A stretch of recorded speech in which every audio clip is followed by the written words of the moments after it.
आज हम इस वीडियो में बहुत ही इम्पोर्टेंट टॉपिक के बारे में डिस्कशन करेंगे, जो कि ऑनेबल सुप्रीम कोर्ट ने भी हाल ही में 19 अप्रैल 2024 को अपनी एक लैंडमार्क जजमेंट में डिसाइड किया है। दोस्तों, आखिर हिंदू मैरिज एक्ट के तहत में दो कपल्स के बीच में मैरिज होती क्या है। दोस्तों, यदि कोई कपल बिना शादी किए ही डायरेक्ट एसडीएम कोर्ट में जाकर मैरिज रजिस्ट्रेशन सर्टिफिकेट को यदि प्राप्त कर लेते हैं, तो क्या सोसाइटी के अंदर उन्हें एज अ हस्बैंड और वाइफ ट्रीट किया जा सकता है? क्या उनको एज अ हस्बैंड और वाइफ का दर्जा सोसाइटी देगी? क्या उनके पास में वह अधिकार होंगे जो एक हस्बैंड और वाइफ के एक दूसरे के प्रति, एक दूसरे की फैमिली के प्रति होते हैं? तो दोस्तों, ऑनेबल सुप्रीम कोर्ट की डिवीजन बेंच ने डॉली रानी वर्सेस मनीष कुमार चंचल के केस में यह टॉपिक बहुत ही डिटेल में डिस्कस किया है।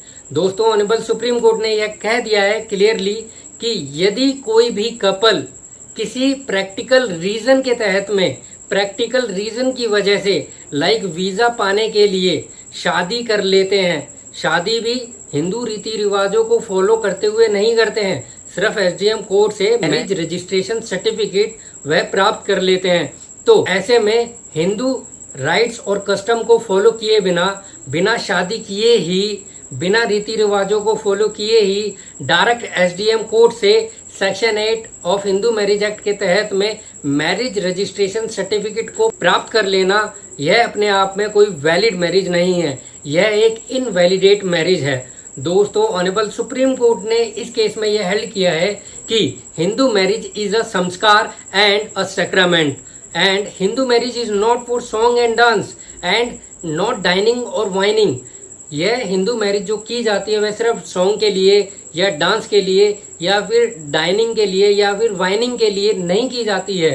Hindu marriage is not for exchanging the gifts, Hindu marriage is not for demanding dowry, Hindu marriage is not a commercial transaction. यह सिर्फ डाउरी डिमांड के लिए या फिर गिफ्ट को एक्सचेंज करने के लिए नहीं किया जाता हिंदू मैरिज। तो ऑनेबल सुप्रीम कोर्ट ने इस केस में फाइनली यह हेल्ड किया है कि दो कपल्स के बीच में जब हिंदू मैरिज एक्ट के तहत में शादी की जाती है, तो section 7 of Hindu marriage act के सारे प्रोसीजर्स को फॉलो किया जाना चाहिए।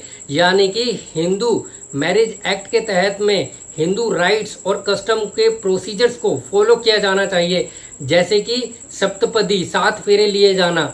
यह बहुत ही इम्पोर्टेंट, बहुत ही मैंडेटरी प्रोविजन है।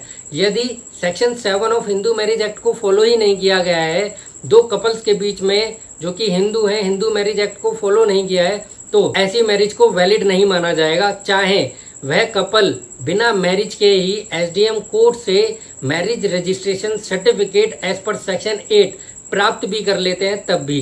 चैनल को सब्सक्राइब करो पहले, हाँ जल्दी करो। मुझे पता है कि आप लोग नहीं करते, वीडियो देखते हो लेकिन सब्सक्राइब नहीं करते। लाल कलर का बटन नहीं से दबाओ जल्दी। एक तो लाइक और शेयर ठोक दीजिए, महाकाल का दबा के लाइक और शेयर ठोक दीजिए, 5000 लौटे दिख जाना चाहिए।